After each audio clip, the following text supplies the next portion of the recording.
Les bases du Zoom H5. Dans ce tuto, nous allons voir les bases d'un bon enregistrement avec le Zoom H5. Dans le kit enregistreur de l'IEX, vous trouverez un Zoom H5, sa bonnette, un micro d'interview, ici le Sennheiser MD46, qui est un micro dynamique et cardioïde, le câble du micro, la bonnette du micro, un casque d'écoute, un chargeur de batterie, un câble USB et une fiche technique des fonctions principales de l'appareil. Comment bien enregistrer avec le Zoom H5? Il faut tout d'abord vérifier le format d'enregistrement. Pour cela, allez dans le menu et choisissez REC, puis choisissez REC format et enfin choisissez Wave 48 kHz 24 bits. Tant que vous êtes dans le menu, profitez-en pour formater la carte dans SD carte, ensuite Format. Cela vous permettra de faire des enregistrements sur une carte vierge. Pour l'enregistrement, vous avez la possibilité d'enregistrer en stéréo ou en mono. Voyons l'enregistrement stéréo. Il se fait grâce aux deux micros intégrés à l'appareil. Pour armer, c'est-à-dire préparer l'enregistrement, vous allez appuyer sur le bouton L ou le bouton R. Les deux témoins rouges s'allument. À ce moment-là, les vumètres sur l'écran s'activent et le son passe dans le casque. Placez-vous à la bonne distance de votre source. Je vous conseille de regarder le tuto sur les plans sonores. Réglez le niveau d'enregistrement avec la molette placée au centre des deux micros.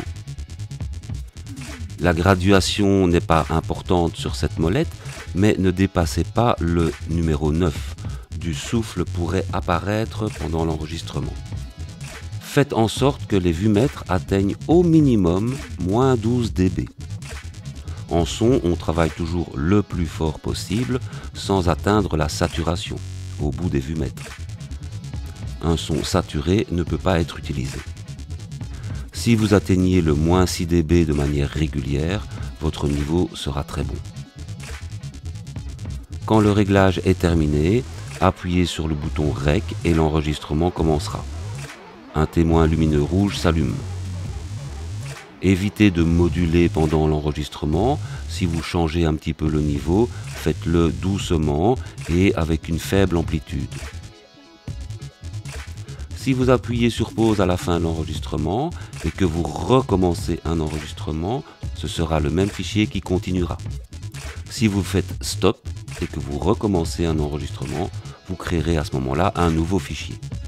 Pour un enregistrement en mono, connectez le micro avec son câble dans l'entrée 1, appuyez sur le bouton 1, appliquez la même méthode que pour un enregistrement stéréo. Sauf que la molette de réglage est maintenant la molette 1. Quelques remarques. Placez toujours une bonnette sur les micros, principalement les micros stéréo, qui sont très sensibles au vent et au déplacement. Avec les micros stéréo, placez le Zoom H5 sur la suspension, pour éviter les bruits de manipulation. Le Zoom H5 peut délivrer une alimentation fantôme 48 volts. Pour les micros électrostatiques ou les micros électrés, comme le Rode NTG2 pour les prises de son avec prise de vue. Pour cela, allez dans le menu, ensuite In-Out, In 1-2 fantôme, On-Off, et selon l'endroit où vous avez branché le micro, choisissez Input 1 ou 2, et ensuite choisissez 48 volts.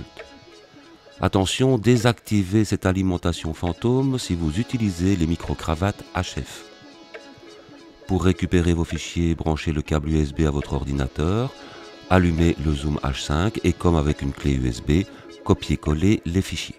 Pour terminer, vous pouvez de nouveau formater votre carte et recharger les batteries pour l'étudiant suivant.